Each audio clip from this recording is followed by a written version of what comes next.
الناس بالحج يأتوك رجالا وعلى كل ضامر يأتين من كل فج عميق.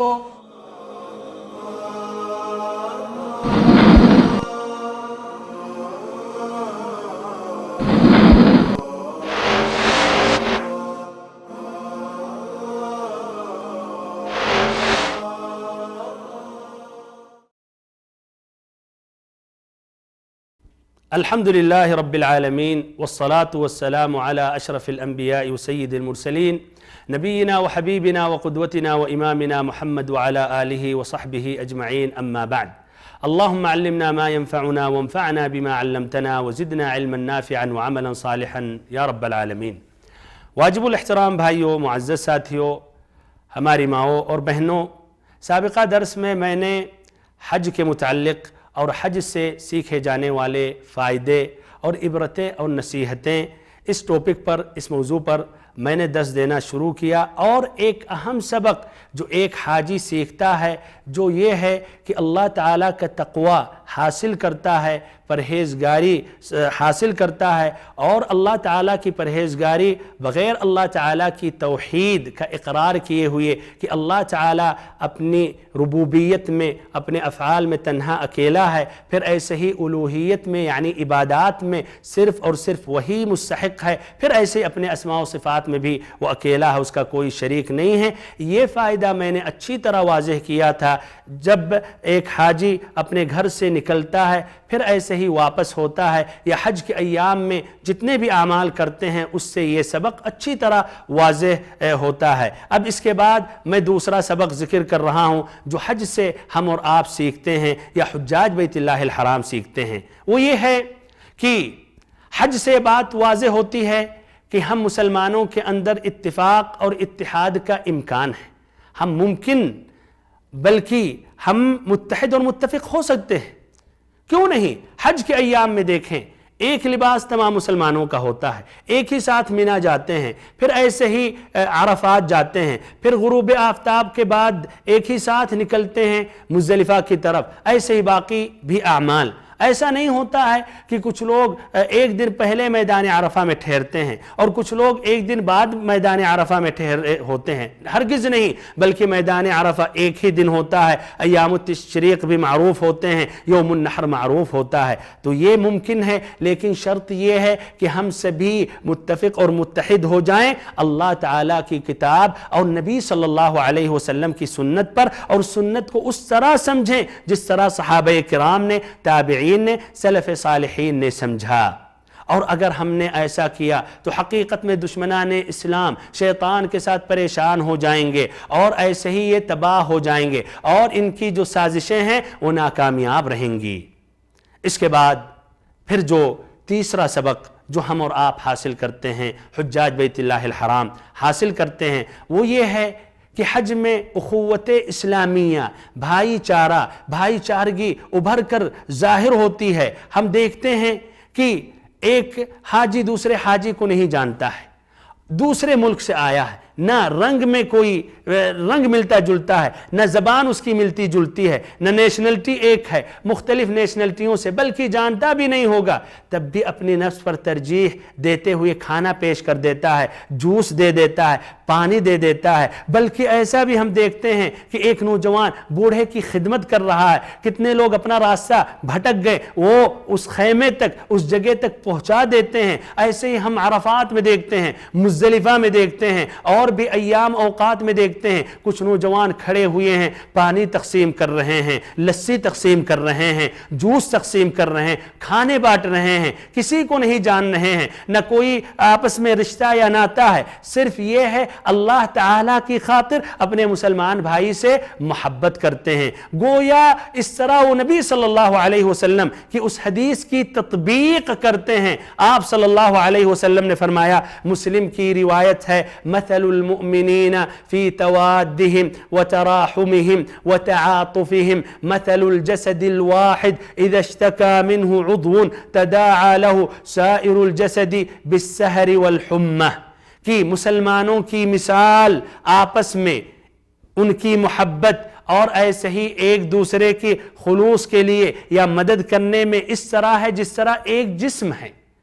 یہ تمام مسلمان ایک جسم کے مانند ہیں. اس جسم میں ایک حصے میں اگر تکلیف ہو تو باقی حصے میں بھی بخار آ جاتا ہے اور ایسے ہی نیند غائب ہو جاتی ہے. تصور کیجئے اس جسم میں ایک دانت میں تکلیف ہو تو کیا رہا ہے ہاتھ یا پیر وہ سکون سے رہتے ہیں؟ اس میں بھی تکلیف لاحق ہو جاتی ہے اور سبھی کے سب بے چین ہو جاتے ہیں. حقیقت میں ایسے ہی تمام مسلمان ہیں. تو جس طرح کہ حج میں یہ ثابت کر رہے ہیں تو حج سے واپس ہونے کے بعد بھی ثابت کرنی چاہیے. آپ یہ نہ کہیں کہ اور لوگ تو عمل نہیں کر رہے ہیں، آپ ہی قدوہ حسنہ بنیں، آپ آگے بڑھیں، آپ کو دیکھتے دیکھتے اور لوگ بھی عمل کریں گے. اس طرح تمام مسلمان عمل کرنا شروع کر دیں گے اور اس طرح بھائی چارگی یہ مضبوطی کے ساتھ یہ ہم اپنے معاشرے میں قائم کریں گے جس طرح کی مہاجرین اور انصار نے ثابت کیا تھا. اس کے بعد چوتھا جو سبق ہم اور آپ حاصل کرتے ہیں حج سے اور حج کے ایام میں جو سیکھتے ہیں وہ یہ ہے کہ ہم جب احرام کا کپڑا پہنتے ہیں تو اس سے کفن کا کپڑا ہم یاد کرتے ہیں. احرام کا کپڑا پہننے سے پہلے ہم غسل کرتے ہیں، صفائی ستھرائی کا خیال کرتے ہیں، پھر ایسے ہی خوشبو لگاتے ہیں، پھر ایسے ہی 2 ٹکڑا کپڑا ہم پہنتے ہیں، ایک نیچے تہمند کی شکل اور اوپر چادر کی طرح ہم پہن لیتے ہیں اور بہتر ہے کہ یہ سفید ہے اور تقریباً تمام مسلمان سفید ہی کپڑا پہنتے ہیں. حقیقت میں یہی حال ہے جب کسی کی موت واقع ہو جاتی ہے تو اس کو بھی غسل دیا جاتا ہے اور ایسے ہی اس کو بھی خوشبو لگایا جاتا ہے اور اس کو بھی سفید کپڑے میں اس کو کفن کیا جاتا ہے یا سفید کپڑے کا کفن ہوتا ہے وہ کپڑے پہنائے جاتے ہیں. بھائیو اور محترم ساتھیو، تو ایسے ہی ہمیں چاہیے کہ ہم اس وقت کو یاد کریں اور ابھی سے ہم تیاری کریں اور یاد رکھیں دونوں میں فرق ہے. ایک حاجی اپنے اختیار سے اپنی مرضی سے وہ غسل کرتا ہے، خوشبو لگاتا ہے، کپڑا پہنتا ہے، لیکن جو میت ہوتا ہے جس کا انتقال ہو چکا وہ اپنی اختیار سے نہیں کرتا ہے. وہ مغسل غسل دینے والا وہ اپنے حساب سے اس کو موڑتا ہے، اپنے حساب سے اس کو بیٹھاتا ہے، لٹاتا ہے، اپنے حساب سے پھر کپڑا پہناتا ہے. اور دوسرا فرق یہ ہے کہ ایک جس کی موت واقع ہو گئی اور جس کو کفن کا کپڑا پہنایا جا رہا ہے اب اس کے پاس ٹائم نہیں ہے کہ توبہ کر لے یا رجوع ہو جائے یا جو لوگوں کا حقوق ہے وہ واپس کر دے. اب اس کے پاس وہ اختیار یا ٹائم اب نہیں ہے، چانس نہیں ہے، اس کی موت واقع ہو چکی. لیکن ایک حاجی کے پاس ابھی بھی وقت ہے، ابھی بھی اللہ تعالیٰ نے اس کو ٹائم دیا ہے، توبہ کر سکتا ہے، رجوع ہو سکتا ہے، لوگوں کا حقوق واپس کر سکتا ہے اور اپنے گناہوں پر نادم ہو کر صراط مستقیم پر چل سکتا ہے. ایسے ہی 5واں سبق جو ہم حج سے سیکھتے ہیں وہ یہ ہے کہ حج کے ایام میں اور خصوصاً جب ہم عرفات کے لیے جاتے ہیں اور بالاخص جب عرفہ کو غروب آفتاب کے بعد چھوڑ کر ہم مزدلفہ روانہ ہوتے ہیں، خصوصاً ہمارے بھائی جو پیدل نکلتے ہیں اور آگے دیکھتے ہیں لوگ ہی لوگ چل رہے ہیں اور سفید کپڑے میں ہیں، دائیں طرف کافی دور تک سفید ہی سفید کپڑے میں ہیں، بائیں طرف بھی پیچھے بھی اس طرح ایک بہت بڑا مجمع ہوتا ہے جو سفید کپڑے میں نکل رہا ہے. ایک مخصوص جگہ، ایک ہی اتجاہ، ایک ہی طرف سب روانہ ہو رہے ہیں اور سب ایک ہی طرف آگے بڑھ رہے ہیں. حقیقت میں اس طرح قیامت کا منظر یاد آتا ہے، لیکن کافی فرق ہے ابھی اور قیامت میں. قیامت کے دن تو لوگ ننگے ہوں گے اور ہیبت اس قدر طاری ہوگی، وہ منظر اتنا خوفناک ہوگا، وہ منظر اتنا المناک ہوگا کہ کوئی دائیں بائیں نہیں دیکھے گا، نفسی کا عالم ہوگا. اور اس دن کے بارے میں اللہ تعالیٰ نے فرمایا يوم يخرجون من الأجداث سراعا كأنهم إلى نصب يوفضون خاشعة أبصارهم ترهقهم ذلة ذلك اليوم الذي كانوا خاشعة أبصارهم ترهقهم ذلة ذلك اليوم الذي كانوا يوعدون يوم يخرجون من الأجداث سراعا، اس دن جس دن دوڑ کر اپنی قبروں سے نکلیں گے گویا کسی چیز کی طرف دوڑتے ہوئے بھاگ رہے ہیں. خاشعة أبصارهم، ان کی نگاہیں جھکی ہوئی ہوں گی اور ایسے ہی ذلت چھائی رہے گی اور ایسے ہی یہ دن ہے جس دن کے بارے میں اللہ تعالیٰ نے پہلے سے وعدہ کیا. تو اس منظر کو یاد کرنا چاہیے اور وہ منظر رب العزت کی قسم آئے گا اور ہم سبھی اس منظر سے یا اس وقت ان لوگوں میں شامل رہیں گے اور ہم اس وقت بھی ہم پریشان رہیں گے، ڈرے رہیں گے. لیکن ابھی ایک حاجی ڈرا نہیں ہوتا ہے. کیوں؟ اس لیے ابھی بھی زندگی میں ہے، دنیا میں ہے، ابھی بھی خوشی وہ آگے بڑھ رہا ہے. لیکن قیامت کا دن کا جو منظر ہوگا اللہ تعالیٰ اس منظر کے بارے میں سورۃ الحج میں فرماتا ہے. اسی سورۃ الحج میں فرماتا ہے پہلی آیت میں، گویا حج سے ایک اہم سبق جو ایک حاجی سیکھتا ہے وہ قیامت کے منظر کو اپنے سامنے بیٹھاتا ہے، پھر اس کے لیے وہ تیاریاں شروع کر دیتا ہے. فرمایا رب العزت نے یا ایہا الناس اتقوا ربکم ان زلزلة الساعة شیء عظیم یوم ترونها تذهل كل مرضعة عما ارضعت وتضع كل ذات حمل حملها وترى الناس سكارى وما هم بسكارى ولكن عذاب اللہ شدید. یا ایہا الناس، اے لوگو، یہ خطاب تمام لوگوں سے ہے، صرف مؤمنوں سے نہیں ہے. اس لیے قیامت سب پر آئے گی، مؤمنوں پر، کافروں پر، منافقوں پر. یا ایہا الناس اتقوا ربکم، اپنے اس رب سے ڈرو. ان زلزلۃ الساعۃ شیء عظیم، قیامت کا جو زلزلہ ہے یہ بہت ہی بڑی چیز ہے، یہ بہت ہی بھیانک چیز ہے. یوم تضع کل ذات حمل حملها، اس دن جو رضاعت، جو دودھ پلانے والی عورتیں ہیں وہ دودھ پلانا چھوڑ دیں گی اور ایسے حمل والی جو عورتیں ہیں حمل کو ضائع کر دیں گی. وتضع كل ذات حمل حملها وترى الناس سكارى، اور لوگوں کو آپ دیکھیں گے وہ مدہوش نظر آئیں گے، لیکن وہ مدہوش نہیں ہوں گے، وہ سکر کی حالت میں نہیں ہوں گے، نشے کی حالت میں نہیں ہوں گے، لیکن اللہ تعالیٰ کا عذاب بہت ہی شدید ہے، المناک ہے. اللہ تعالیٰ سے ہم دعا کرتے ہیں اللہ تعالیٰ ہمیں قیامت کے دن یا وہ جو سختیاں ہیں اللہ تعالیٰ ان سختیوں سے محفوظ رکھے اور ہمیں ان میں شمار کرے جو اللہ تعالیٰ اپنے عرش کے سائے میں رکھے گا. ان لوگوں کو ہمیں بھی ان خوش نصیبوں میں شامل کرے. آمین یا رب العالمین. بھائیوں اور بہنوں، حجاج بیت اللہ الحرام، اس کے بعد ایک اور اہم سبق جو ایک حاجی سیکھتا ہے وہ یہ ہے کہ مشرکوں کی، کافروں کی مخالفت کرنا سیکھتا ہے. وہ کس طرح؟ وہ اس طرح کی جب نبی اکرم صلی اللہ علیہ وسلم کے حج کے بارے میں جب سمجھتا ہے، پڑھتا ہے تو یہ حقائق واضح ہوتے ہیں کہ نبی صلی اللہ علیہ وسلم نے کفار قریش اور ایسے ہی مشرکین عرب کی مخالفت کی. وہ بھی پہلے سے حج کرتے تھے لیکن آپ نے ان کی مخالفت کی. جس طرح کی نمبر ایک، کفار مکہ یا قریش کے جو لوگ تھے وہ عرفہ کے دن میدان عرفہ میں نہیں ٹھہرتے تھے، صرف مزدلفہ سے واپس ہو جاتے تھے. کہتے تھے ہم حرم والے ہیں اور ہم حرم کے باہر عرفات میں نہیں جائیں گے، اس لیے عرفات یہ حدود حرم کے باہر ہے. آپ صلی اللہ علیہ وسلم نے ان کی مخالفت کی، جس طرح صحیح امام بخاری امام مسلم کی روایت ہے حضرت عائشہ رضی اللہ عنہا سے، اور آپ عرفات پہنچے.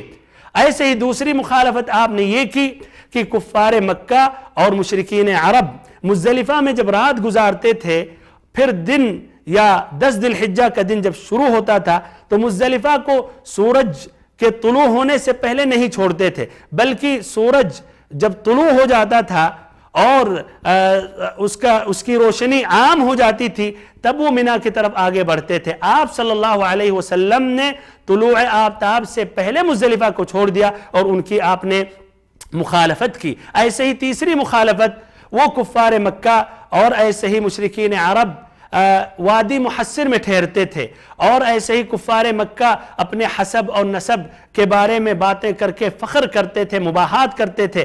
آپ صلی اللہ علیہ وسلم اس وادی محصر جہاں اصحاب فیل پر عذاب برسا، آپ صلی اللہ علیہ وسلم آپ تیزی سے روانہ ہو گئے، اس لیے عذاب کی جگہوں پر آپ صلی اللہ علیہ وسلم نہیں ٹھہرتے تھے۔ الغرض کہنے کا مقصد یہ ہے کہ ایک مسلمان کو اپنے دین سے ایک قوی رشتہ ہونا چاہیے، مضبوط تعلق ہونا چاہیے، اور اس کو فخر کرنا چاہیے، نہ کہ کافروں کے بیچ میں وہ کمتری کا احساس کرتے ہوئے اپنے دین کو بدل دے یا چھوڑ دے یا شرم میں آ جائے۔ معنی کہ اگر نمازیں پڑھتا ہے لیکن وہاں غیر مسلمان موجود ہیں تو نماز پڑھنا چھوڑ دے، یہاں تک کہ جب آفس سے گھر آئے تو ظہر، عصر، مغرب، عشاء ایک ساتھ پڑھے۔ ہرگز نہیں، آپ کو فخر کرنا چاہیے، جہاں کہیں نماز پڑھیں۔ ایسے ہی جو ہماری بہنیں ہیں، حجاب ہے، نقاب ہے، فخر کرنا چاہیے، چاہے وہاں کافرہ عورت ہیں یا مسلمان ہیں، آپ اللہ تعالیٰ کی خاطر کر رہی ہیں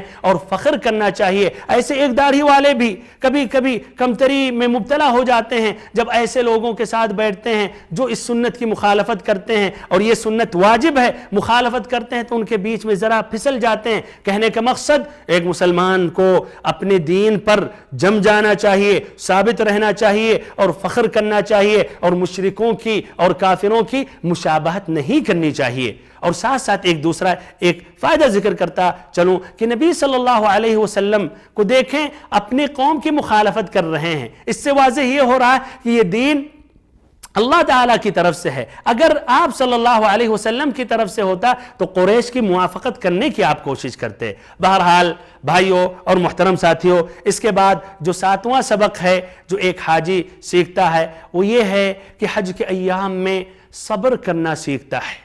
صبر کی 3 قسمیں ہیں۔ ایک تو اللہ تعالیٰ کے قضاء و قدر پر صبر کرنا، جو مصیبتیں آتی ہیں اس پر صبر کرنا، اور ایک گناہوں سے اجتناب کر کے صبر کرنا، اور ایک تیسری قسم ہے اللہ تعالیٰ کی اطاعت کرتے ہوئے عبادتوں میں جو مشقتیں ہیں اس پر صبر کرنا سیکھتا ہے۔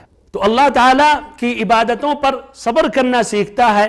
اللہ تعالیٰ نے فرمایا سورۃ آل عمران کی آخری آیت نمبر 200، رب العزت نے فرمایا یا ایہا الذین آمنوا اصبروا وصابروا ورابطوا واتقوا اللہ لعلکم تفلحون، کہ اے ایمان لانے والو صبر کرو، ثابت قدم رہو، ورابطوا اور دوسروں کو بھی تھام کر رکھو اور دوسروں کو بھی تھامے رکھو، واتقوا اللہ لعلکم، ورابطوا اور جہاد کے لیے تیار رہو، واتقوا اللہ لعلکم تفلحون اور اللہ تعالیٰ سے ڈرو تاکہ تم کامیاب ہو جاؤ۔ اور صبر کے بغیر انسان کا ایمان مکمل نہیں ہو سکتا، بلکہ جس کے پاس صبر نہیں ہے تو اس کا ایمان ہی نہیں۔ بغیر صبر کے نہ دنیا میں آپ زندگی گزار سکتے، نہ ایسے ہی اللہ تعالیٰ کو آپ راضی کر سکتے۔ اور اگر آپ صبر کر رہے ہیں اللہ تعالیٰ کی خاطر، اور آپ اللہ تعالیٰ کے لیے یہ صبر کر رہے ہیں، زبان کی حفاظت کر رہے ہیں، شکوہ اور شکایت ظاہر نہیں کر رہے ہیں، تو اللہ تعالیٰ آپ کو اتنا اجر دے گا کہ اس کی کوئی انتہا نہیں۔ جس طرح کی فرمایا رب العزت نے سورۃ الزمر آیت نمبر 10 میں انما یوفی الصابرون اجرہم بغیر حساب، کہ اللہ تعالیٰ صبر کرنے والوں کو بے شمار اجر اور ثواب عطا کرتا ہے، اس کی کوئی تحدید نہیں ہے، اس کی کوئی گنتی نہیں ہے۔ بھائیوں اور بہنوں، حجاج بیت اللہ الحرام 8واں سبق جو ایک حاجی سیکھتا ہے حج سے وہ یہ ہے کہ بکثرت اللہ تعالیٰ سے دعا کر کر کے دعا مانگنے کی ایک عادت سیکھتا ہے، پھر بعد میں بھی اللہ تعالیٰ سے بکثرت دعا مانگتا رہتا ہے۔ نہ کہ جس طرح کی بہت ہیں وہ مسلمان اپنے لیے دعا نہیں کرتے ہیں، لیکن جب بھی کسی اور مسلمان سے ملاقات ہوتی ہے تو کہتے ہیں دعاؤں کی درخواست۔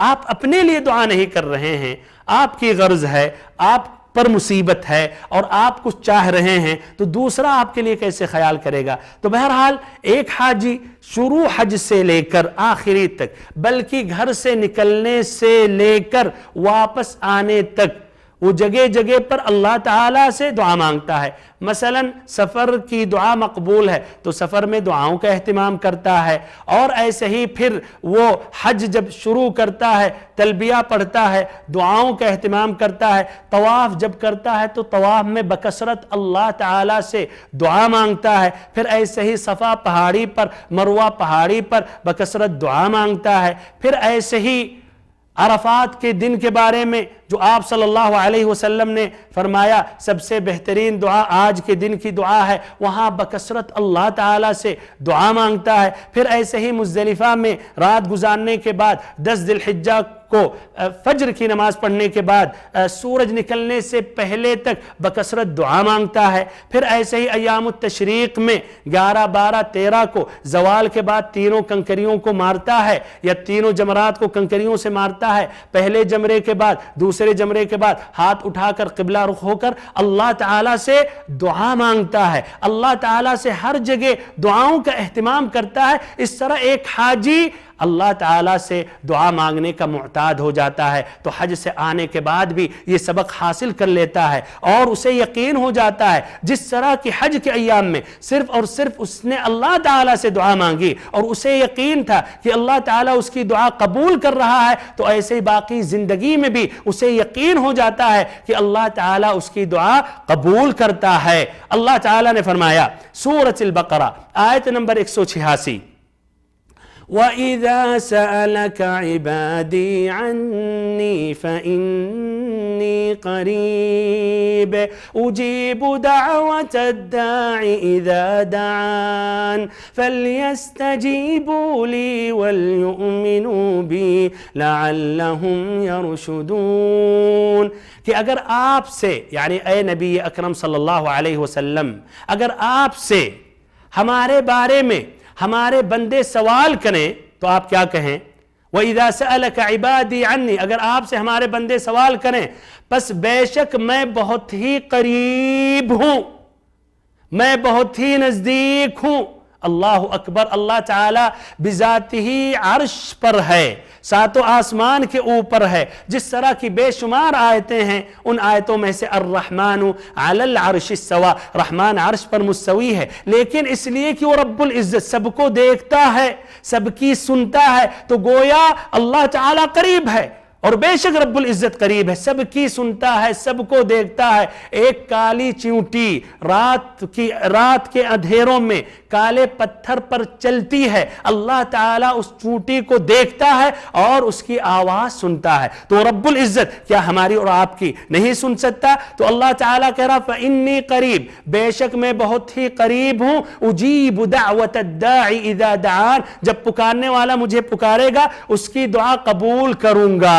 اللہ اکبر، اللہ تعالیٰ ادھر حکم دے رہا ہے اور اپنے بندوں کو یہ اطمینان دلا رہا ہے کہ میں سب سے قریب ہوں، ہم سے دعا مانگو، پھر ساتھ ساتھ وعدہ بھی لے رہا ہے کہ تمہاری دعا قبول ہوگی۔ اللہ اکبر، فإنی قریب اجیب دعوت الداعی اذا دعان، جب پکارنے والا مجھے پکارے گا اس کی دعا قبول کروں گا۔ اللہ تعالیٰ سے کوئی بھی بھائیو سچا وعدہ کسی کا نہیں ہو سکتا، یہ اللہ تعالیٰ وعدہ کر رہا ہے تمہاری دعا قبول ہوگی۔ تب بھی افسوس، ہمارے بہت سے بھائی کہتے ہیں کہ اگر چھت پر چڑھنا ہو تو کیا بغیر سیڑھی کے پہنچ سکتے ہو؟ اگر کسی بادشاہ سے ملنا ہو بغیر سیکریٹری اس کے وزیروں سے ملے ہوئے ڈائریکٹ اس سے ملاقات کر سکتے ہو؟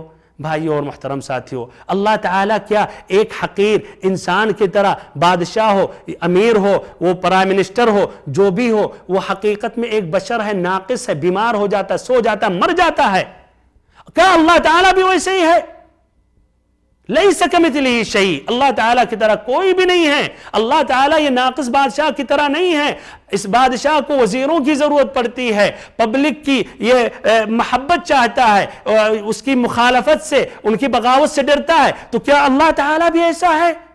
ہرگز نہیں بھائیو، یہ الفاظ واضح ہیں، اللہ تعالیٰ سے پکاریں، اور تمام بندوں کے بارے میں اللہ تعالیٰ نے کہا کہ ہمارے پورے بندوں کو اے اللہ کے نبی آپ کہہ دیں بھائی اور محترم ساتھیوں، ایسے ہی سورۃ المؤمن آیت نمبر 60 میں اللہ تعالیٰ نے فرمایا وَقَالَ رَبُّكُمُ ادْعُونِي أَسْتَجِبْ لَكُمْ، اور تمہارے رب کا فرمان ہے مجھ سے دعا مانگو، تمہاری دعا قبول کروں گا۔ اللہ اکبر۔ وقال ربکم، تم سبھی کے رب نے کہا۔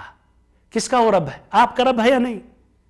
آپ کا اگر رب ہے تو وہ رب کہہ رہا ہے ادعونی، مجھ سے دعا مانگو، اور پھر وعدہ لیا استجب لکم، تمہاری دعا قبول ہوگی۔ سورۃ المؤمن آیت نمبر 60، اور پہلی جو آیت ہے سورۃ البقرہ آیت 186، سورۃ البقرہ آیت نمبر 186۔